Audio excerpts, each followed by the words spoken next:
So could you imagine a movie that has Lucifer from the show Lucifer, now on Netflix, and Arya from Game of Thrones hanging out together? It sounds trippy, but it was true.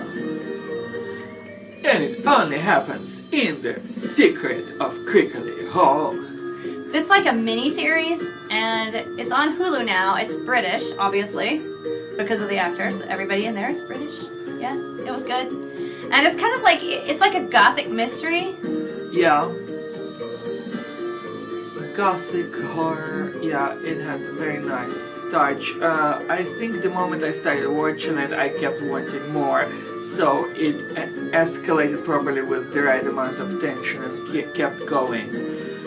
And sometimes I find that jumping through timelines can be distracting, like in Vampire Diaries, one of the seasons I could not follow quite as well. Because they didn't look as different.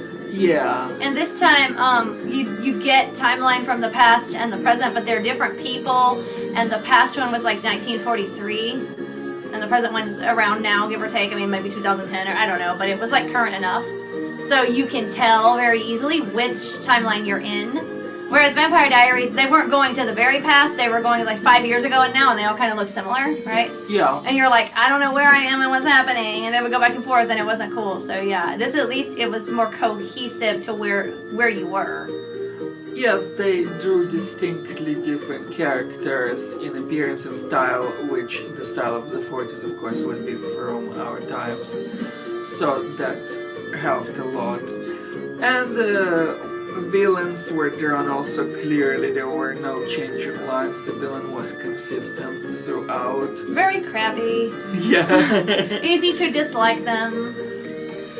And in a sense, I guess one of the characters kind of threw a decoy there. He reminded me of the Pet Sematary guy, where he gives you the story, only his story turned out to be basically irrelevant at the bar, so that was kind of a nice touch.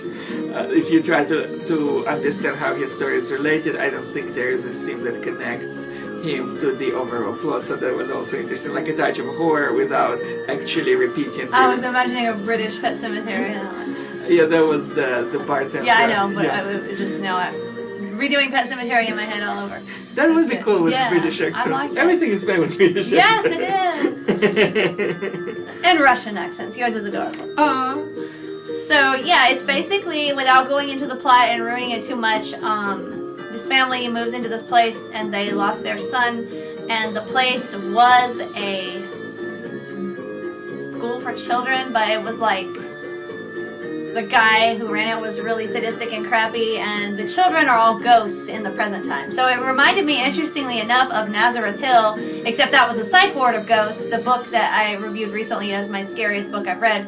So it's kind of interesting, like the synchronicity. I love it when witchy things happen to us all the time, like the synchronicity of, oh, that's a creepy haunted place in the present that drives you back into the past, and so is the book I just reviewed about like that. Like, and I didn't know this series was going to exist, so that's pretty cool. Yeah, we just started watching it randomly. Yeah, I love it. It's like we just do random things, and it's like, yeah, and this is just like this, and it's not like things you would normally encounter, like the ghosts in the past haunting the now doesn't usually happen in the stuff we watch, like, as a rule. Now that reminded me of the not being possessed more than usual.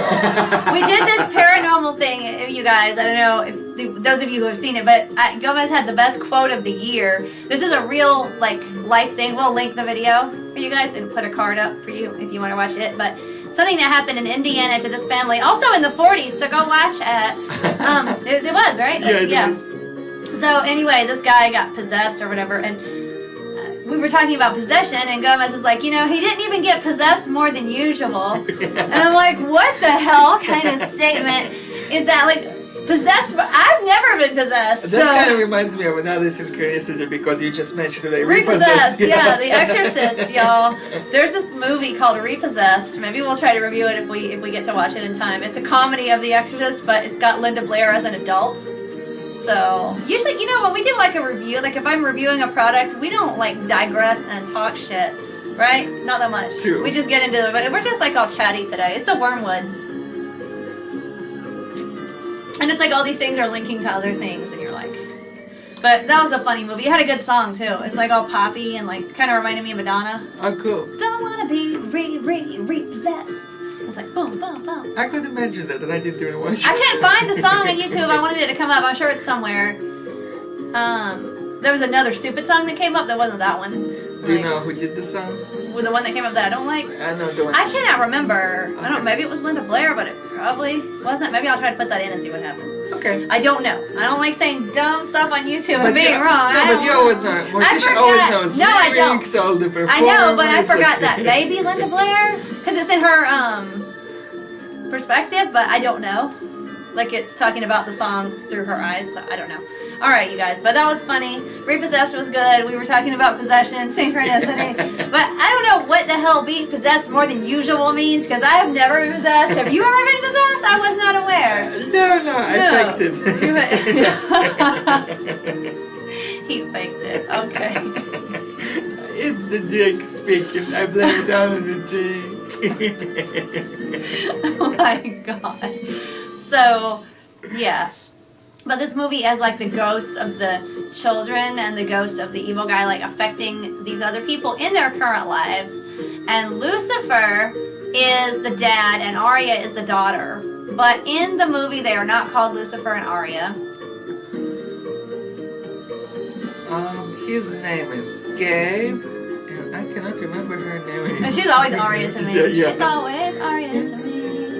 Alright, what you got? What are your thoughts without spoiling it? Well, I also wanted to mention another character that I liked personally, because we watched him from Jekyll and Hyde ITV's, where he played the role of Gus, and it is Donald Sumter, another British actor. He's less known than the other two, obviously, but we keep rewatching this Jekyll and Hyde series all the time. We reviewed it also, so for me he's a familiar face, and I really enjoyed his performance. He was also just like the Freddy actor that we mentioned in the other. Nice to see him somewhere else, yeah. Yeah, like where he plays a nice role, and here he plays, I guess, a more ambiguous one, so, which I cannot say exactly what, because that would be too much spoiling, but yeah, so I really enjoyed seeing him.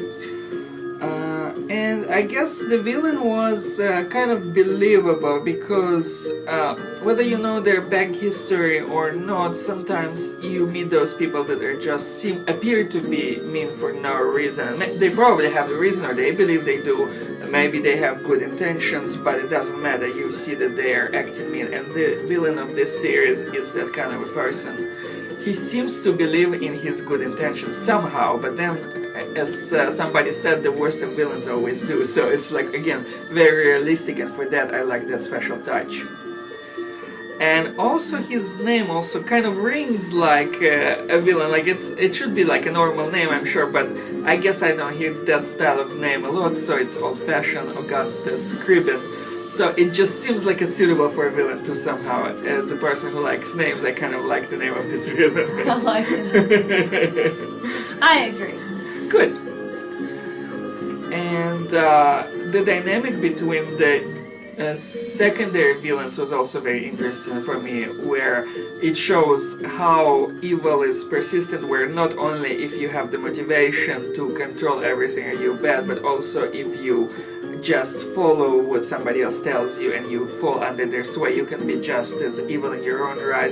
In a sense, all the more so because you see the wrongness in what you're doing, where they don't. You actually know that what you're doing is bad and horrible and makes you a bad person, and you're still going to do it because you have no choice. So that kind of shows different shades of villainy for me in this release. 50 Shades of Evil. That's better than 50 Shades of Crap. Yeah. Slash Grey. Like, never gonna watch it, never gonna read it, don't care.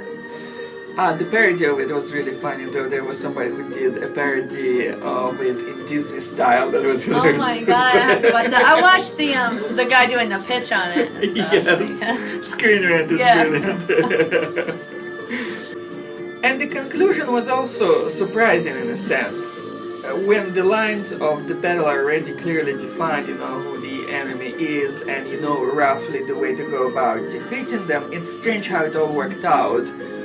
And at first it took me by surprise, which is not an easy thing for horror to do. I can usually, as Morticia can as well, like, guess all kinds of horror themes and surprises. We're writers and we watch a lot, so we're on both sides. Yeah. Plus we live a lot of scary shit that most people wouldn't believe. It's supernatural. I swear. So because of that, the ending was surprising, but it wasn't also too forced, I guess. There are worse endings that I've seen. So overall, it's pretty nice. It's only 3 episodes, and again, the action goes on, the tension, the dramatic conflict escalates, and everything is clear eventually. So I would recommend this series.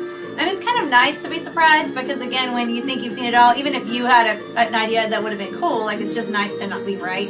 Yeah. In a sense with this, because then it's like, then you get bored if you always see everything coming. Yeah.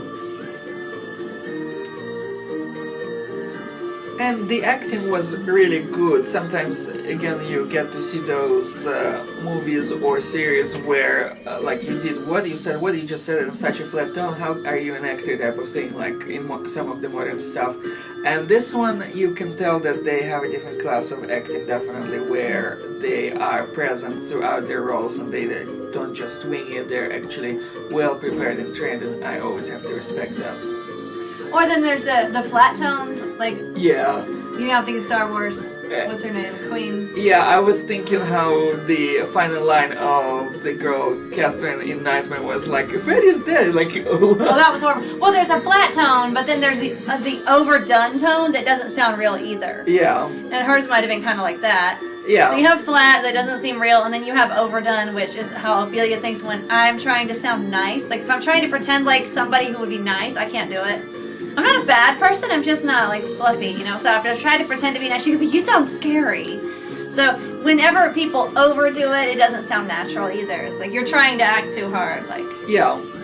I guess it's obviously artistic. It's a very delicate balance between how to deliver the right line and be believable and be in character. It's very challenging. I could not always do it myself either, so I would criticize them, but still, you can still tell a good talent without being able to do it yourself sometimes, and they definitely had it. Yes, they had a very talented cast. So watch it, you guys. It's good, it's spooky, it builds up suspense, it's creepy gothic with a modern feel as well, and it just keeps everything true to form, and it was neat to see those actors in such different roles. I think Arya was still kind of Arya-ish. Yeah. Kind of the same spunky character. Yeah. Lucifer was less effeminate here to my mind, at least, so... I'm sorry, in the Lucifer show, I like the Supernatural Lucifer, the one on Supernatural. The Lucifer in Lucifer just needs to be slapped. I don't know. Girly girl to me. I don't know. Well, we'll leave it up to Chloe to slap him. Yeah, that's between them. So yeah, if you guys haven't watched that show, the Supernatural Lucifer is much more impressive. But the actor for Lucifer, and he was in this show as well, is really good. He was one of those that was believable and whatnot, so yeah. Well, we hope you enjoyed that, and until next time... Stay horrified, my friends.